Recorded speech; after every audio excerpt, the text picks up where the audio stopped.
Yes, we are going to have now review of the questions that came in this year INICET from pathology section, right?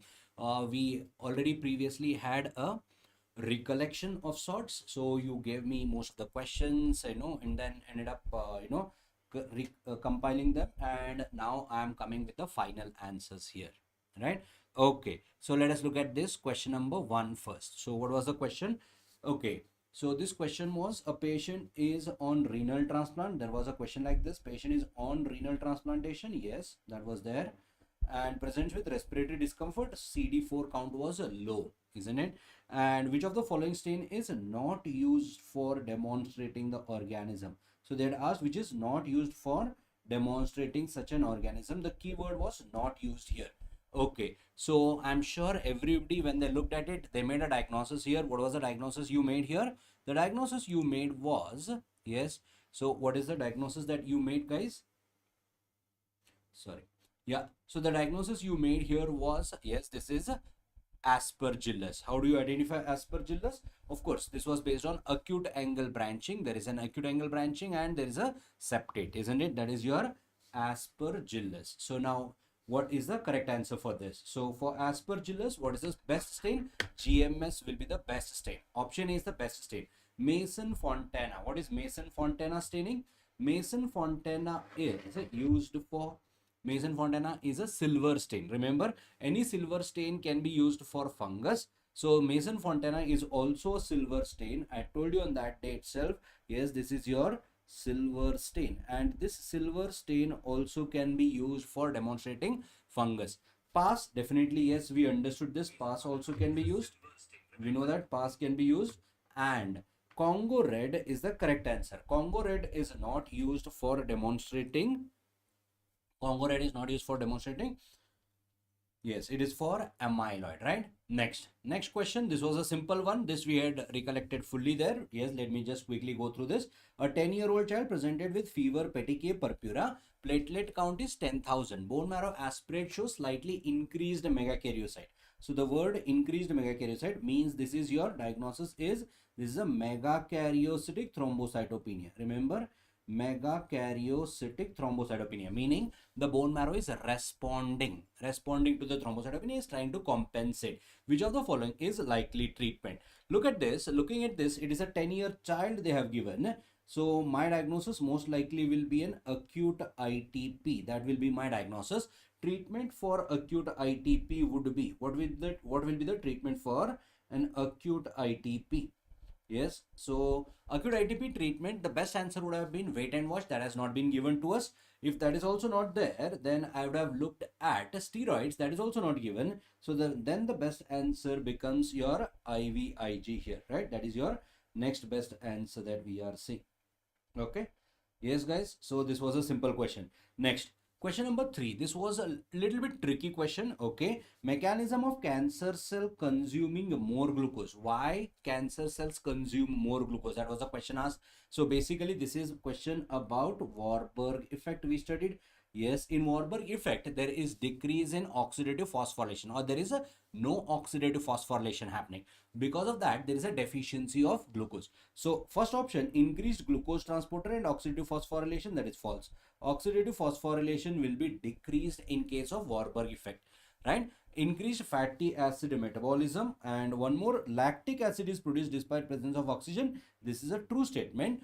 There is lactic acid production, that is why, and despite presence of oxygen, that is why we call it aerobic glycolysis, isn't this? The aerobic glycolysis. Despite presence of oxygen, there is glycolysis happening, aerobic. And because of this aerobic glycolysis, tell me now, because of aerobic glycolysis, ATP production will increase or decrease? Glycolysis will be having less ATPs, and because ATPs are less, glucose consumption has to increase, isn't it? Yes, glucose consumption has to increase. That is the correct answer here. Yes, that is the correct answer. Next, question number 4. So this recollection part, some people recollected, okay, this question was based on this image, by the way. So what was the image? I do not know, because I did not write the exact exam. You people wrote the exam, and what was the image?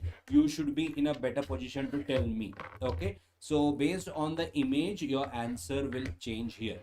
Okay, so first let me tell you what was the question here. So question, histopathology of a 30-year-old lady's breast lump is as follows. Her mother was diagnosed of breast carcinoma. Her sister, 10 years, needs a screening. So screening of which gene has to be done? Okay, so many people told me it was similar like this. Okay, many people told me it was a lobular carcinoma histology given. Some people said it was a ductal carcinoma histology given. So now obviously answer will depend on what was the image, by the way. Okay, so answer would be, in this case, this is a lobular carcinoma, Indian file pattern. If it is a lobular carcinoma was given, then answer will be CDH1, right? Yes, lobular carcinoma. If it was a lobular carcinoma, answer will be CDH1 mutation, isn't it? So if it was a ductal carcinoma, then answer would be BRCA1 mutation. If they are not given any image, they had given image, then the most common is ductal. I will go with BRCA1. But if they had given specifically a lobular carcinoma image, then answer will be CDH, not CHD, sorry. This is a misprint. This is a CDH1 mutation. So answer would be CDH1 mutation. Okay, next question. This was a simple question. Select wrongly matched. SKT11 breast carcinoma, BRCA2 prostate carcinoma, P53 mucosal neuroma. That is the correct answer. Mucosal neuromas are associated with RET mutations. Mucosal neuromas are associated with RET, RET mutation. SKT11, yes, it causes Peutz-Jeghers syndrome, GI adenocarcinomas, hematomatous polyps in the intestine, ovarian, then especially sex-cord stromal tumors of the ovary, thyroid, breast cancers can be happening. BRCA2, of course, whole lot of cancers. Breast, ovary are very common. Pancreas, prostate, melanoma, endometrium, stomach also. P10, thyroid, right? Yes, so that is your correct answer. Yeah, so if it was, that's what I told you, there was an Indian file pattern. That is what people told me. If it was the case, then answer will become CDH1, lobular carcinoma. Familial lobular carcinoma was there, right? Next, which of the following is not an aneuploid? This was a simple question. Down syndrome, Patau syndrome, Klinefelter syndrome, Bloom syndrome. Answer is Bloom syndrome. Bloom syndrome is a DNA repair defect. We all know this. It is a DNA repair defect. Homologous recombination repair defect. Next, caspase 1. Which of the following is caspase 1 dependent and inflammation is seen? This was given in the question. So, yes, answer will be pyroptosis.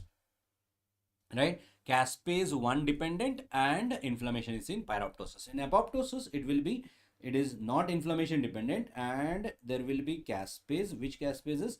Caspases 8, 10, 9, 3 are activated in apoptosis. Necroptosis, caspase independent. There's no there is inflammation, but it is independent of caspases, right? So same question, caspase independent and inflammation is seen. Answer would be necroptosis in that case. Okay.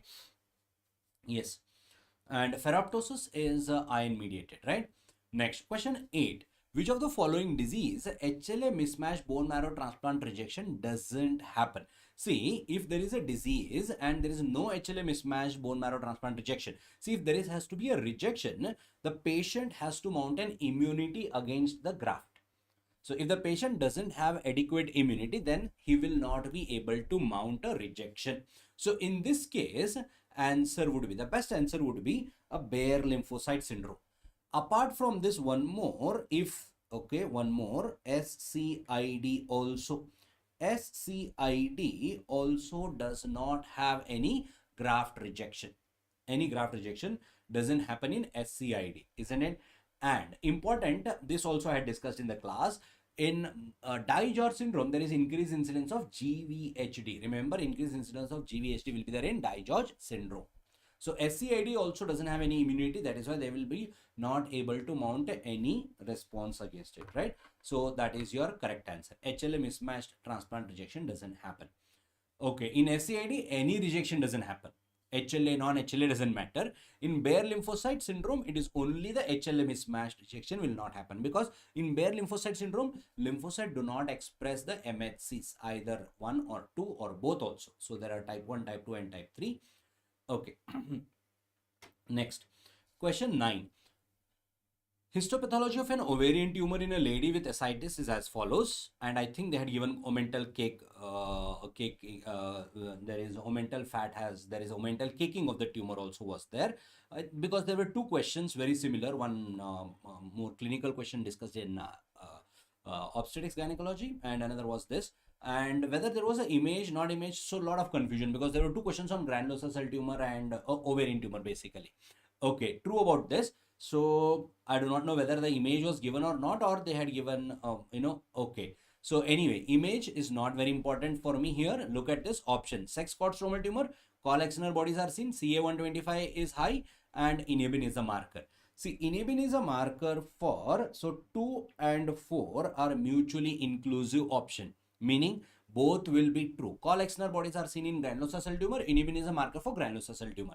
Whether this is a granulosa or not doesn't matter. 2 and 4 have to be included in the option. So 2 and 4 both are included in the option. Only two options are like that, isn't it? So this is how I had taught you to, how to rule out the options or how to rule in the option. And anyway, so now if I have understood this, now I have to check whether one is true or false. Okay, so that means 3 is definitely 1, not the correct answer. And if it is, inhibin is a marker for granulosa cell tumor, and that is a sex cord stromal tumor. So answer is 1, 2 and 4. 1, 2 and 4 here. Next, yes, which anemia is treated by erythropoietin analogs? We actually give erythropoietin analogs. I think in exam they gave only erythropoietin. Answer will be anemia of CRF, because there is a deficiency of erythropoietin there. Nutritional deficiency, no. In nutritional deficiency, you have to supplement the nutrition, whatever is there. Aplastic treatment will be bone marrow transplant, steroids and bone marrow transplant. MDS treatment will be bone marrow transplantation again, isn't it? Yes. Next, most common inherited bleeding disorder. I think many people confuse this with thrombotic disorder, because last year INICET they had asked inherited thrombotic disorder. Most common inherited bleeding disorder is VWD. VWD is type 1, type 2, type 3. Type 1 is the most common inherited bleeding disorder, and type 1 presents as a mild bleeding. Same question, expect this in exam, future exams. Yes, hemophilia A is most common, yes, inherited severe bleeding disorder or secondary plug disorder. So most common inherited severe bleeding disorder is hemophilia A. So if they had not specified severe, then answer will be von Willebrand disease. And most common thrombotic disorder is a factor 5 Leiden mutation. Next, question number 12. So this question again, people have given me conflicting opinion. What was there? Okay, they had given an image biopsy, histological biopsy, histological image of lung was given, and they had asked what is it. Okay, so let us try to look. I have marked A, B, C, D. I do not know whether exactly image, or I'm not expecting exact same image. Okay, so all these are alveoli, isn't it? The C is alveolar sac here, right? And this is you can see such a large one. This is a conducting system of airway, isn't it? So this will be your conducting system. And in the conducting system, let me look at this.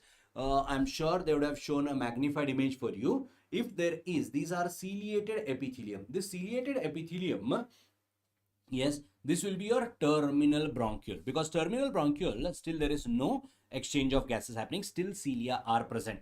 Whereas the same terminal bronchiole, if you carefully look, this terminal bronchiole is going down and is becoming into, this is your respiratory bronchiole, which is joining into the alveolar sac. You can see this is your alveolar sacs here. Yes, so this will be your, this is the respiratory bronchiole, that is it. Number B, this is your respiratory bronchiole, which will be more flattened epithelium, whereas the terminal bronchiole will be more of ciliated epithelium. So what was given in the image? So yes, again, and INICET people, this is what they are doing. I told you in this class also, in all the classes that you have attended, I have told you this repeatedly. In INICET, paper examiner wants to give simpler question but harder options or difficult options. So questions will be simpler, but the options are going to be difficult here. The reason, examiner wants to test your knowledge. So yes, in this, if marked A was asked, that is a terminal bronchiole. Answer is option D. So yes, terminal bronchiole is there. This will be your alveolar duct, we call it. Option, this is your alveolar duct, and this is your alveolar space or alveolus. Okay, yes. Next, obesity is not associated with which cancer? They have given you obesity not associated with which cancer. So they had given mild, myeloma, myeloma, stomach, pancreas, meningioma. In this, so both A and D are rarely associated with obesity. So in this, the best answer I will write it as A. So look at this. This is the recent publication and from where question came. So these are the relative risks I am giving you for important cancers associated with obesity. Endometrial cancer has a highest relative risk of 1.59 times higher than normal people. Obese people are at 1.5 times the risk, right? So gallbladder is also having very high, esophagus. So three important: endometrium, gallbladder, esophagus are very high risk of developing cancer. Apart from that, kidney cancers, and then postmenopausal breast cancer. Okay, in obese women, postmenopausal breast cancer is also very common.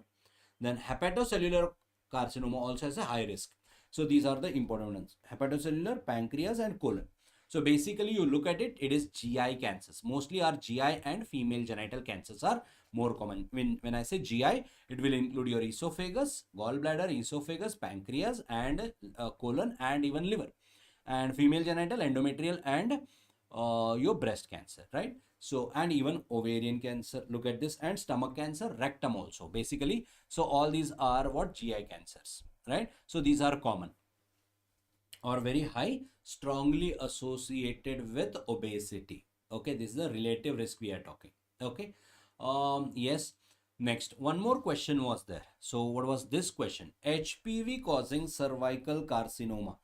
This was a simple, I'm sure everybody would have answered. Answer is HPV 16 and 18. 6-11 will be causing condyloma acuminata or anogenital wart. 16-18 we understood these are high risk HPVs. With the help of E6 and E7 they will be causing carcinoma, right? This question, okay, so let me see how many of you got this, because I got this question only from few people who have recollected this. 2-year child presents with bone pain was given, or bony metastasis was given, I do not know, bone pain was there, difficulty to walk was there. So patient is having bone pain, difficulty to walk. Which of the following tumor is unlikely? So question was, which of the following tumor is unlikely to manifest like this? So which is unlikely to manifest like this in a 2-year child? Basically they are asking a childhood onset tumor with bone pain. That means either it should be a tumor of the bone itself, or there is a metastasis to the bone, isn't it? Difficulty to walk, so either it is in the lower limb bone, or it might be even to the spine, which might lead to difficulty to walk again, right? Neuroblastoma, yes, neuroblastomas occur in 2-year childhood onset tumor. Okay, first let me look which are the childhood onset tumor. All actually are childhood onset tumor. So all of them are childhood onset tumor. So I'm not ruling out based on that. So now which one will not cause bone pain and difficulty to walk? Neuroblastomas in adrenal, they metastasize commonly to the bone, vertebra. Ewing sarcoma is a tumor of the bone, difficulty to walk will be there. Clear cell sarcoma of the kidney, it's a very rare and aggressive tumor of kidney of childhood. It is a rare and aggressive tumor of childhood. This occurs due to BCL6 co-receptor mutation. Expect this in exam next time. Co-receptor mutation. So there is a BCL6 co-receptor mutation that is seen in clear cell sarcoma. It is a very aggressive tumor, metastasizes to bone commonly. Retinoblastoma is a tumor of eye, unlikely to cause difficulty to walk. This could have caused any other manifestation. Difficulty to walk, answer is no. So answer will be a retinoblastoma. Okay, next. So free radicals, incorrect statement. This is a fact oriented question. Lipid peroxidation is true. SOD inactivates free radical is true. Produced by in the neutrophil by respiratory burst is also true. Fibrinoid necrosis causes it is false. So there will be no fibrinoid necrosis due to free radical. If at all there is something, then it will be necroptosis that will be occurring due to free radicals, right? Next, there was another question about H. pylori again. So, there might be a recollection. Again, so few people have recollected this. H. pylori infection does not lead to ulcer in all patients due to what? So why H. pylori doesn't lead to infection in all the patients? That was a question asked. Okay, infection happens in antrum even in asymptomatic individual. This is a true statement, but that is not the reason why there is. Okay, how does H. pylori cause ulcers? When infection happens in the antrum, there will be a local increase in gastrin secretion, because H. pylori produces the enzyme urease, and urease around the organism there will be alkaline pH. Because the pH becomes alkaline locally, pH is alkaline in the antrum, the G cells sense that you have secreted less of acid. That's why there is more gastrin secretion. This is the mechanism. We discussed this in the class, right? But however, is that the reason why there is no ulcer happening? No, not that. Because for ulceration, there are two reasons that are required. One is your agent factor, that is the H. pylori. H. pylori infection happens, gastrin will increase. But however, your mucosal defenses are there. The mucosal defenses include the mucin secretion itself. So how much mucin you are secreting and how much is it able to counter react with your acid or protect you from the acid. So that is very two important things are there. Okay. Host and agent factors both responsible for ulceration, that is there. Increased risk if associated with NSAIDs. Actually, all are true. All are true here. But what was the question asked? If the question was H. pylori does not lead to ulcer in all the patients, due to what? Then answer will be option B. If they had just asked true about H. pylori, then all will be true. Okay. So you have given the exam, you should be knowing this. What was the exact question? And question 18, again, there is lot of problem with recall error in this, I would say. Some people asked me this, allele of a gene pool is used for. That is what is the question. Some people said, what is gene pool? So both of them are different. Allele is a single gene, isn't it? So I'm having two alleles. You will be having two alleles for every gene. And our alleles are different. Alleles will be individual specific. Whereas gene pool is all the variants of the gene in that given species or a population. So if they had asked only about gene pool, what is gene pool? Then it is used for population. Whereas if they had asked allele, then answer will be for individual. Allele is used for individual, not for population. If it was a gene pool was asked, only gene pool. See, allele, okay. Let me say, if I analyze everybody's BRCA in the whole of humans, then there will be, of course, there will be variation of what BRCA amongst us. And whatever variation is there, together I will call this as a gene pool of BRCA. These are the known variations in the gene that is there in the BRCA. Now, if I measure my BRCA gene, there will be only two genes. Both might be same, both might be different also. So these are called alleles. Okay, so what was the question asked? So was it allele or was it a gene pool? Based on that, answer will be different. Next, best test for detecting BRCA1 gene. So remember, in any of these genetic testing, the best test that we have to do, the best test if they are asking you, in this best will be the DNA sequencing. In that specifically, if they are given NGS, next generation sequencing, that is the best one. So that is the best.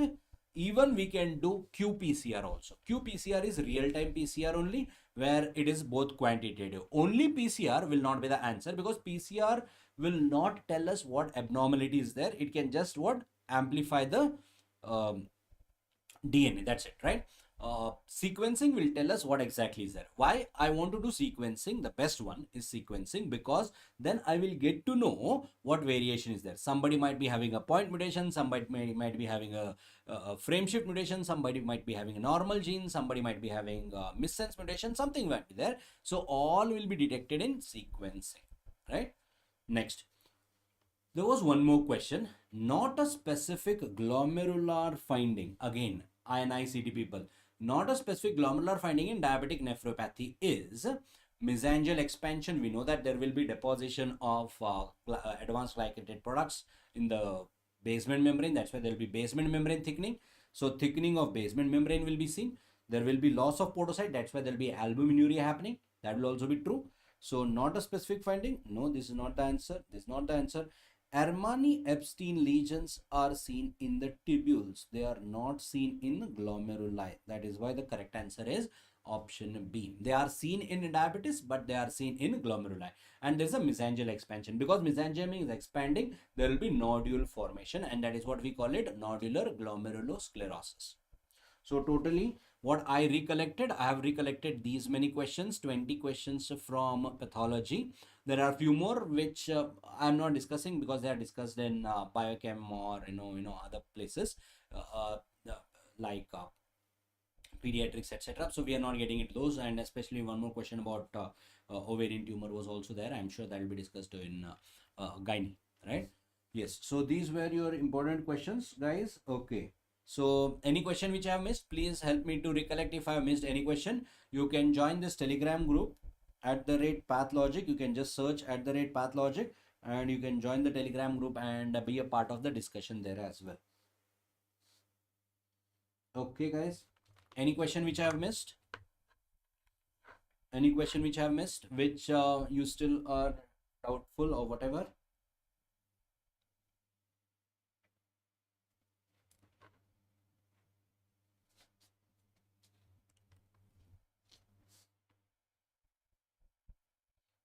Okay. So I don't see any such questions which I have missed, or there are any doubts from your side.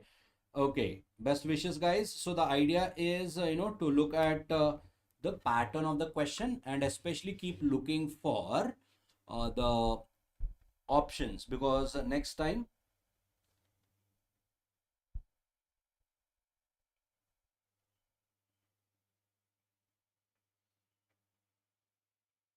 Yeah, correct. So not a typical glomerular lesion. Answer will be option B. These will be a tubular lesion, not in the glomerular. Okay.